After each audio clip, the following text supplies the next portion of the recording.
नमस्कार।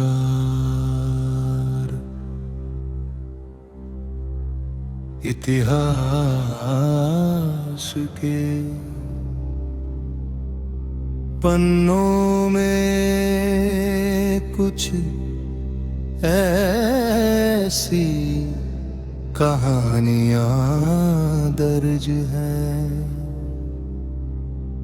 जिन्हें सुनकर आज भी रूह कांप उठती है।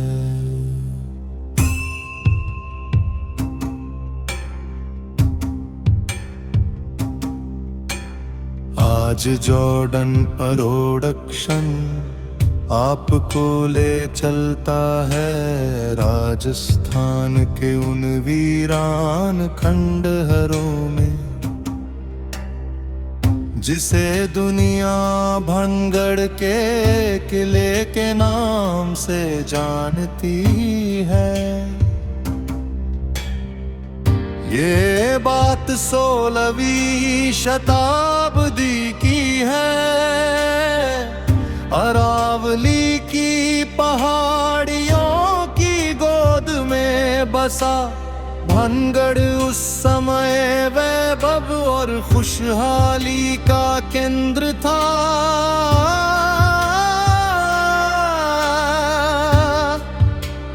चारों ओर आलीशान महल और बाजारों की रौनक हुआ करती थी। इस शहर की सबसे अनमोल पहचान थी राजकुमारी रत्नावती। उनकी सुंदरता की चर्चा पूरे भारतवर्ष में थी और उनकी बुद्धिमत्ता के किस्से दूर दराज के राज्यों तक मशहूर थे।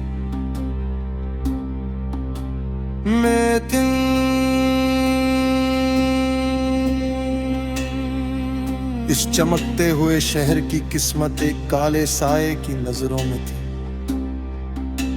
शहर के पास ही एक तांत्रिक रहता था जिसका नाम था सिंघिया। वह काले जादू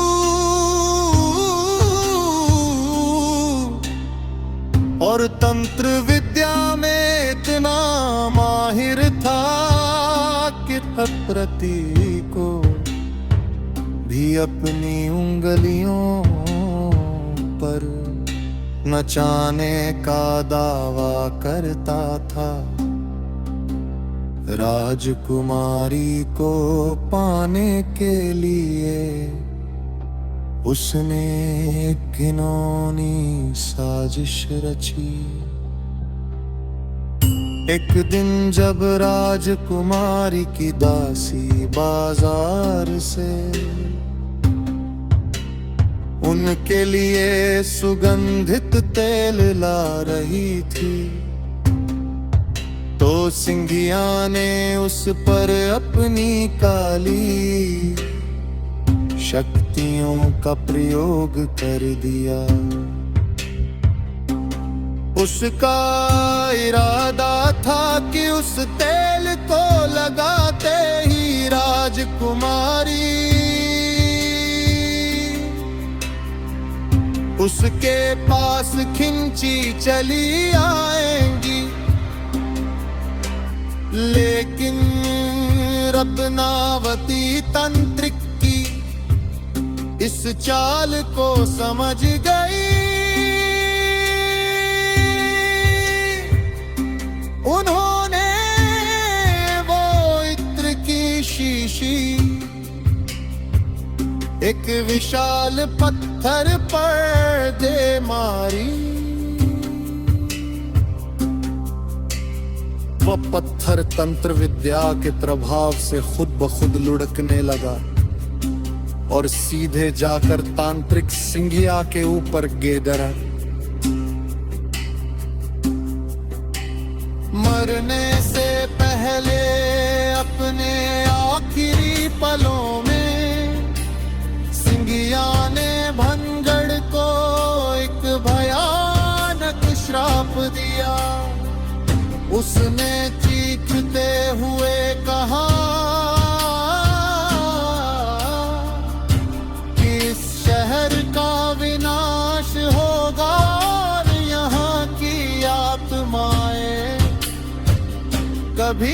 किले से बाहर नहीं निकल पाए। हैरानी की बात यह है कि उस घटना के कुछ ही समय बाद पड़ोसी राज्य अजबगढ़ ने भंगड़ पर हमला कर दिया। उस कत्लेआम में राजकुमारी रत्नावती समेत भंगड़ का हर निवासी मारा गया।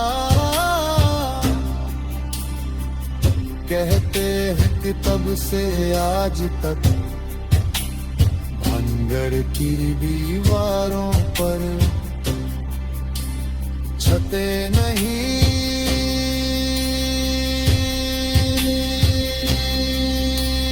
टिक पाती।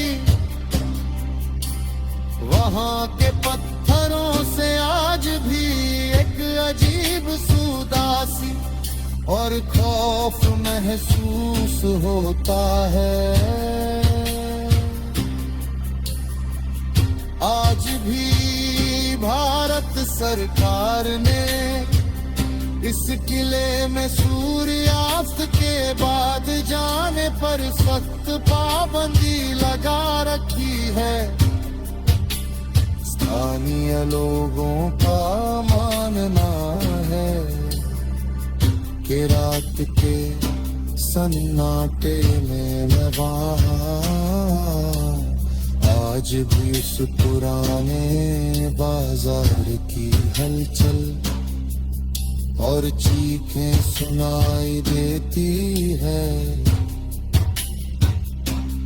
क्या वह तांत्रिक का श्राप था या नियति का खेल, ये रहस्य आज भी उन खंडहरों की खामोशी में दफन है। इतिहास कभी मिटता नहीं, वह सिर्फ खामोश हो जाता है। अगली बार जब आप भंगड़ की उन गलियों से गुजरे तो याद